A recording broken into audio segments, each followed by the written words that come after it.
এখানে শ্রীকৃষ্ণের 16,108টি স্ত্রী এবং এই নিধিবনেরও 16,108টি গাছ রয়েছে। এবং এখানে করার বিষয় এটিও রয়েছে যে প্রত্যেকটি তুলসী গাছ এখানে জোড়ায় জোড়ায় অবস্থান তীরে এই বন থেকে ঘুঙুরের শব্দ সবাই শুনেছেন। মন্দিরটির পাশে রয়েছে একটি কুয়ো, যেটার নাম বিশাখা কুণ্ড তৈরি করেন স্বয়ং শ্রীকৃষ্ণ বলে মানা হয়। পুরনো দিন থেকে আজও নিধিবনের অন্যতম একটি দর্শন স্থান রয়েছে বৃন্দাবনে। এই নিধিবনে আজও বিজ্ঞানের প্রযুক্তি এত উন্নত হওয়ার সত্ত্বেও কিছু কিছু অজানা রহস্য এমন রয়ে গেছে যা বিজ্ঞান তার প্রমাণ দিতে পারেনি। জানেন এই রহস্যগুলি কি কি? চলুন আজকে জানবো। অনেক বৈজ্ঞানিক এবং ঐতিহাসিক মানুষজন এর ব্যাখ্যা দিতে গিয়েও পারেনি এবং বিজ্ঞান ও প্রযুক্তিও এর ব্যাখ্যা দিতে পারেনি। বিজ্ঞানকেও অন্ধকারে রেখেছে এই নিধিবন। তাই তো নিধিবন হয়ে উঠেছে বা বছর বছর ধরে হয়ে আসছে পর্যটকদের কাছে অন্যতম রহস্যময়। বৃন্দাবনের অর্থ বৃন্দা এবং বন, এবং তারই মধ্যে একটি আকর্ষণীয় মন্দির বাঁকি বিহারী মন্দির। মন্দিরে গেলে বাঁকি বিহারীর পাশাপাশি মন্দিরের কারুকার্যকেও দেখে আপনার অত্যন্ত আকর্ষণীয় লাগবে। এবং এর মধ্যে রয়েছে বনের মধ্যে রাধাকৃষ্ণের একটি মন্দির। এই মন্দিরটি নিধিবন দ্বারা আবৃত। নিধি কথার অর্থ সম্পদ এবং বন দ্বারা আবৃত বলে তাই এর নাম দেওয়া হয়েছিল নিধিবন, যা বছর বছর ধরে একই নামে পরিচিত হয়ে আছে। বন্ধুরা, এই বনের সব গাছের কাণ্ডই ফাঁপা এবং এই গাছ সবগুলি নিম্নমুখী।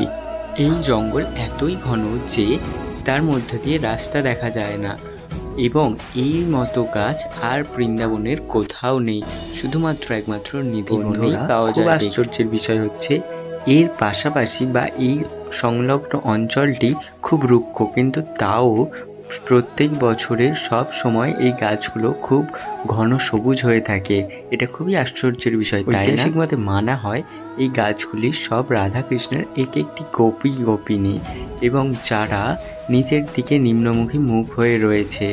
অলৌকিক অনুসারে মানা হয় রাত্রিবেলা নাকি শ্রীকৃষ্ণ এবং রাধারানী এই অঞ্চলে রাসলীলা করে থাকেন।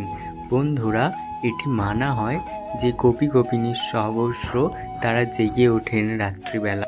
এই নিধিবন জানা যায় প্রত্যেক রাত্রিবেলা রাধারানী এবং শ্রীকৃষ্ণ রাসলীলা করেন এই বনে।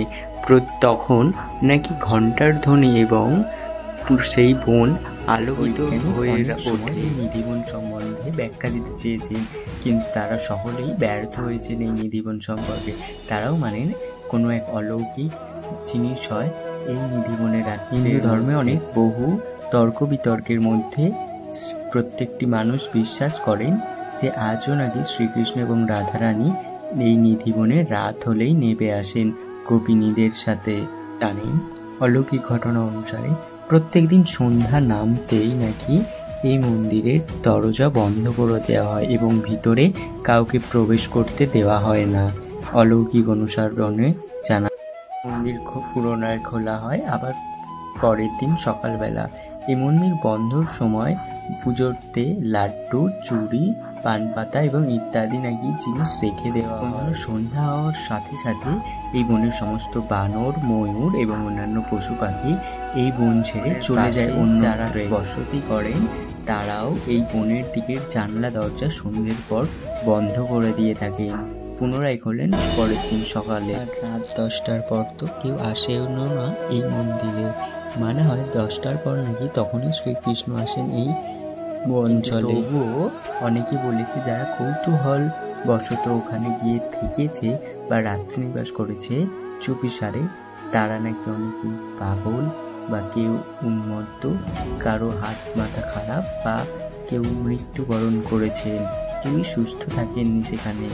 এই মন্দিরে জোর পরে নিধিবনের দরজায় লাগানো হয় মোট 8টি তালা, যেখানে সন্ধ্যের পর জনসাধারণের বা কোনো মানুষেরই প্রবেশ নিষেধ।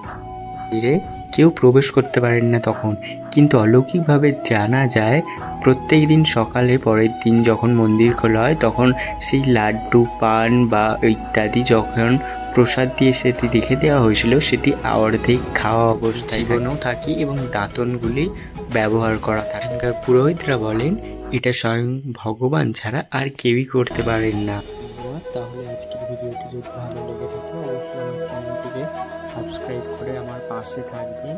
বন্ধুরা, এরপরে আপনারা কি ভিডিও পেতে চান অবশ্যই আমাকে কমেন্ট